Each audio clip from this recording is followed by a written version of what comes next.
Okay, what if I told you that reality isn't at all what it seems?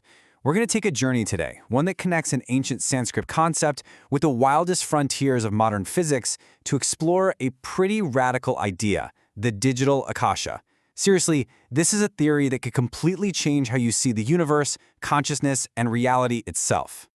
So this whole explainer really boils down to one single huge question. What if we have it all backward? I mean, we usually assume that the big physical universe created us, created consciousness. But what if it's the other way around? What if consciousness is the fundamental thing, the source code for all of reality? Let's dive into that.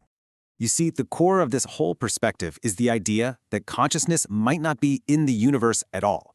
It could exist completely outside of the space and time we experience every single day.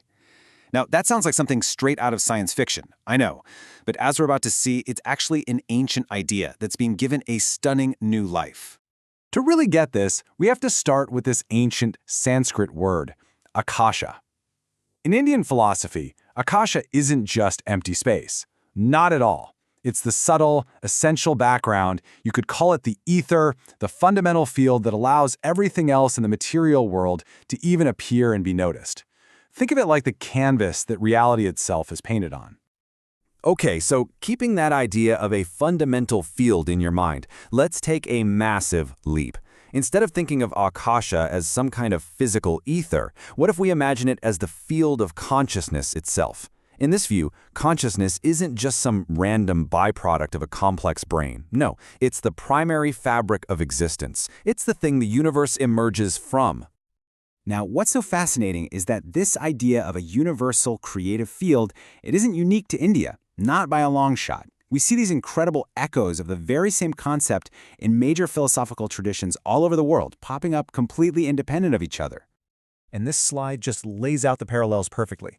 Over on the left, from the east, you have Akasha, this field of pure potential, and Spanda, which is like a fundamental vibration that kicks off all of creation. And then look to the right, in the west. The ancient Greek philosopher Anaximander talked about the apeiron, a sort of primal, unlimited source of everything.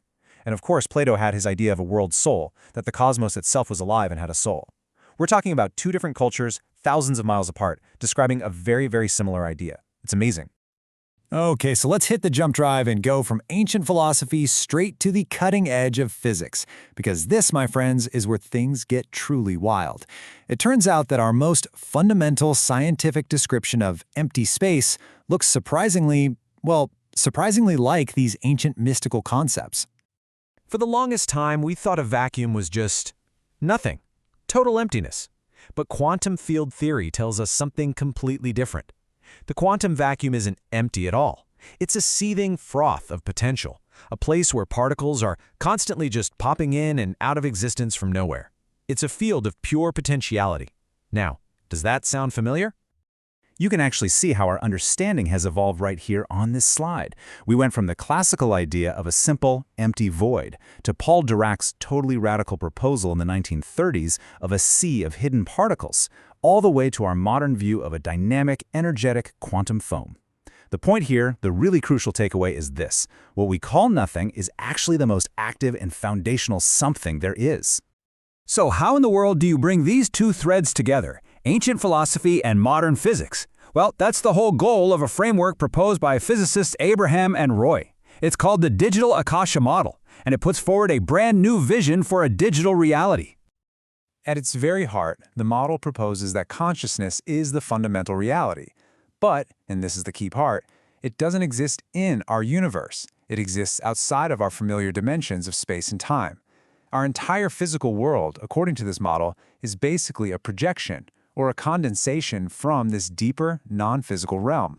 So the model describes two levels of reality. First, you've got the fundamental level. They call it QX. Try not to think of it as physical space. It's more like a vast, rapidly changing network of pure information, kind of like a cosmic computer running outside of time. Then there's the level we actually experience, which they call ST, for space-time.